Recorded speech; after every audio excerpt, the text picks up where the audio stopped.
açúcar em excesso é um perigo e não só para os dentes.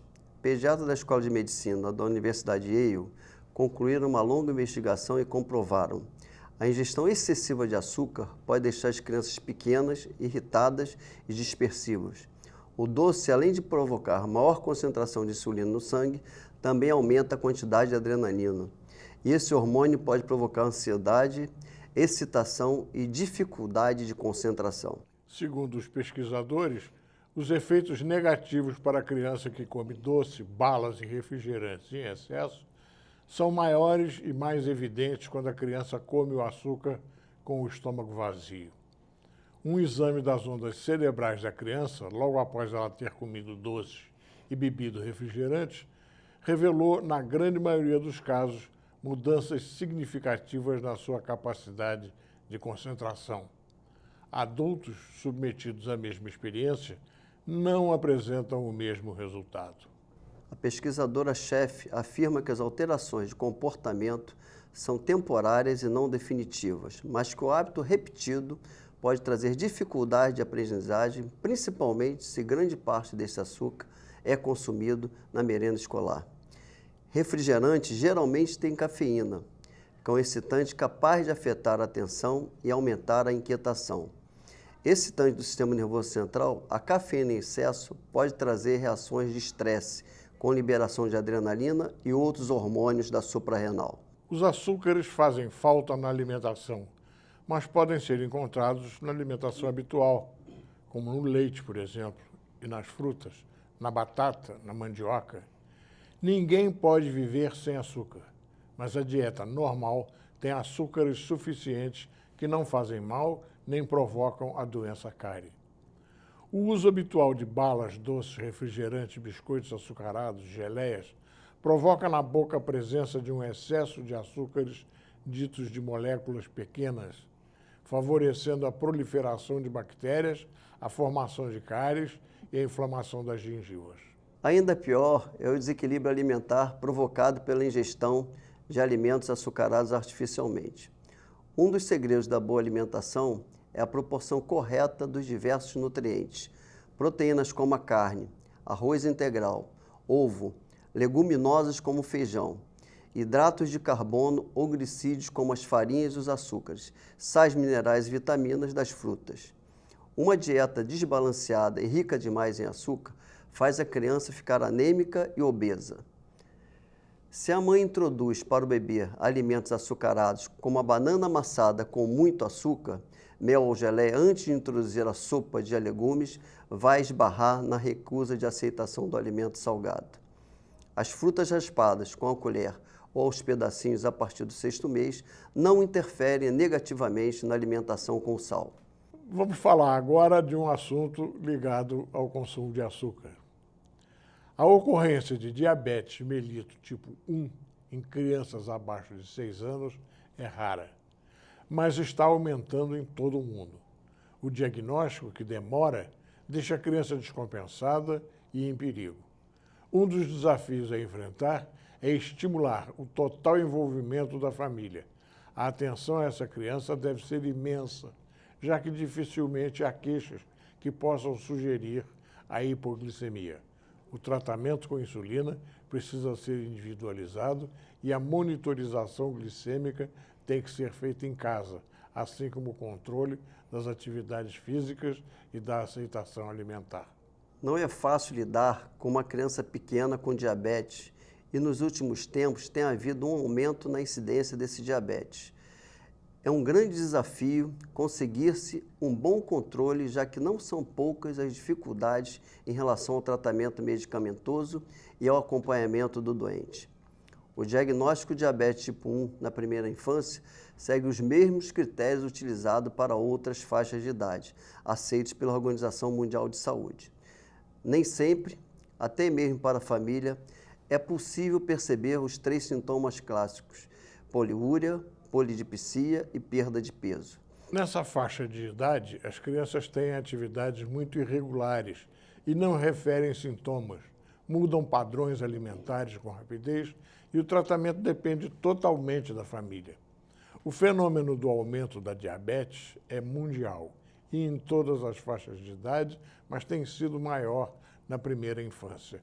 Poliúria é quando a criança urina em excesso, mais de 30 vezes por dia, por exemplo. E a polidipsia é o excesso de sede. Há também um terceiro sintoma, que é a polifagia. A criança tem muito aumentada o seu desejo de comer. Nessa faixa de idade, as crianças têm atividades muito irregulares e não referem sintomas, mudam padrões alimentares com rapidez e o tratamento depende totalmente da família.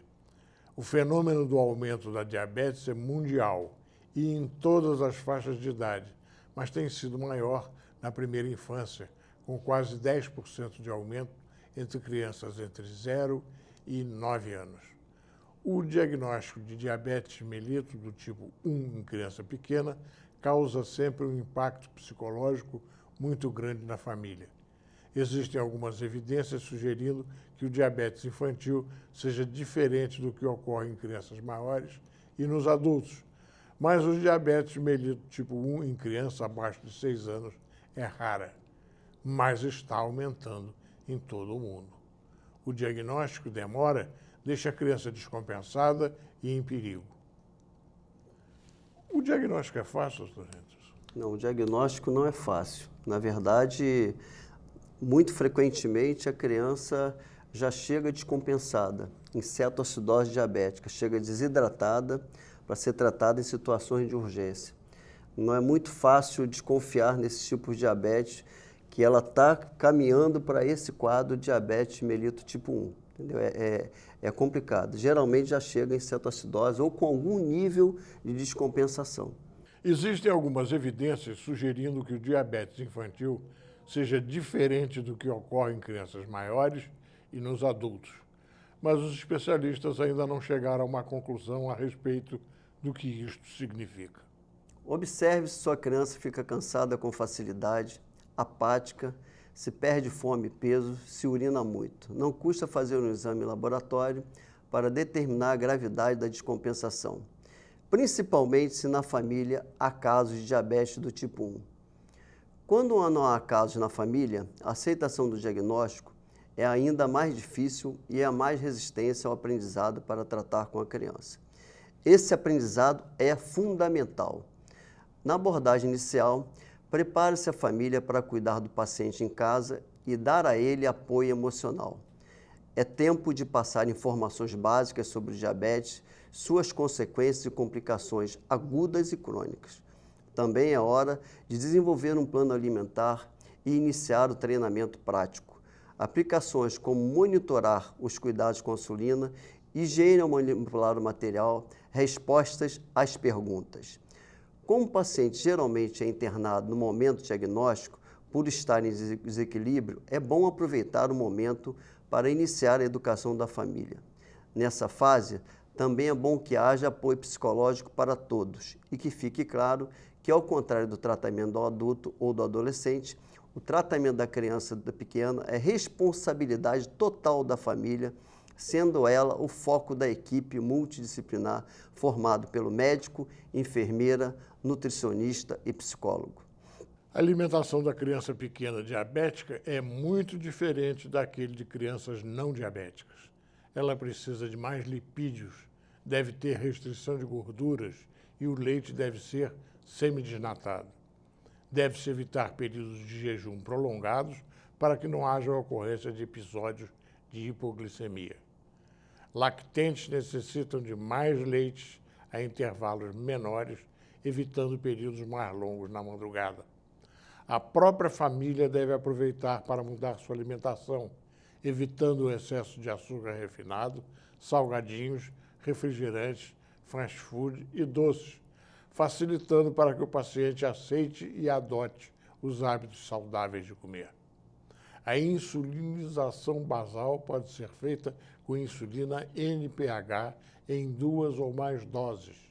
Clargina e determina são aprovadas para uso só depois dos 6 anos.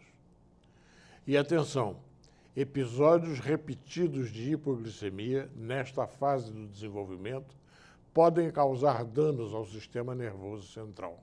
A avaliação e o controle metabólico do tratamento de pequenos diabéticos é da maior importância. A monitorização glicêmica deve ser feita com frequência e tem como objetivos determinar o nível de controle glicêmico, prevenir complicações agudas, principalmente a hipoglicemia, e ao longo do tempo, prevenir complicações crônicas. O melhor método para avaliar é feito por medida da glicemia capilar, isto é, pela presença de açúcar nos capilares, realizada pela tradicional furadinha na ponta do dedo. A monitorização deve ser realizada em diferentes horários do dia, permitindo avaliar melhor o perfil do paciente em jejum, antes das refeições, depois das refeições, ao deitar, de madrugada, durante exercício físico e quando houver sintomas de hipoglicemia. Essas avaliações permitem ajustes na dose de insulina basal e facilitam estabelecer horários. O número de picadas deve ser individualizado dependendo de observação do pediatra e do especialista. Hoje, com o desenvolvimento dos sistemas de monitorização, o controle de glicose, chamado CGMS, permite colocar sob a pele do braço do paciente um sensor, que de 5 em 5 minutos oferece dados a um programa de computador. Esse programa monta gráficos e faz cálculos que direcionam o ajuste do tratamento. Além disso, o sistema dá alarme de hipo e de hiperglicemia. Por causa da pouca frequência de diagnósticos de diabetes infantil, é cada vez mais evidente a necessidade de educar as famílias. Os especialistas calculam que são necessárias pelo menos 15 horas de aula para a família e para os cuidadores da criança pequena, inclusive as empregadas da casa. Luiz Lobo, por que a opção preferencial pela educação infantil de 0 a 6 anos de idade? Doutor Edson, a opção é das Nações Unidas.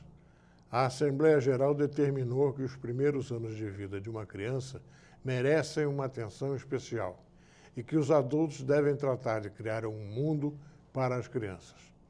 A resolução da ONU afirma que a humanidade deve o melhor dos seus esforços para elas e que a humanidade, para sobreviver, depende do desenvolvimento correto de nossas crianças. A própria formação da civilização humana ensina que o cuidado dos pais com as crianças foi uma condição necessária para que a humanidade sobrevivesse e se desenvolvesse. A fragilidade e a dependência do ser humano ao nascer ensina que não nascemos prontos e que é preciso um útero social para desenvolver nossos filhos. Por isso, o filósofo Ortega y Gasset já dizia: eu sou eu e minhas circunstâncias. Cada adulto é o que é por causa das circunstâncias em que foi criado. Se teve amor, respeito, atenção, se os pais se comunicaram bem com ele em criança, se escutaram suas necessidades e atenderam suas carências, se deram apoio. Hoje já não se pensa no cuidado apenas como uma coisa física. Cuidado, como diz o professor Vital Didonné, é o olhar zeloso de quem ama, que respeita o corpo e a alma da criança, que se sente comprometido com seu bem-estar, seu desenvolvimento, sua felicidade. Cuidado é respeitar a criança como um ser único e entendê-la como sujeito de direito. A criança tem todos os direitos de qualquer ser humano, e mais alguns, por ser uma pessoa em desenvolvimento. É preciso, então, preservar a infância, o direito de ser criança, e não forçá-la a crescer, não dar a ela responsabilidades além da sua idade, impedindo-a de brincar. Brincar é o trabalho da criança, é o jeito próprio da criança ser, estar, experimentar, descobrir. A criança de 0 a 6 anos é importantíssima porque nesses anos experimentou de tudo. Amor e desamor, atenção e negligência, carinho e violência, estímulo e desestímulo, liberdade e repressão, saúde e doença, alegria e tristeza, solidariedade e abandono, compreensão e incompreensão. Se foi bem orientada, teve condições de desenvolver-se bem e está pronta para assumir as novas responsabilidades do ensino básico e da vida. É como diz Dieudonné, uma sociedade sem crianças envelhece, não terá juventude, perde a criatividade e a inovação, cai na rotina, se esvazia. Uma sociedade sem crianças educadas para o futuro não tem futuro.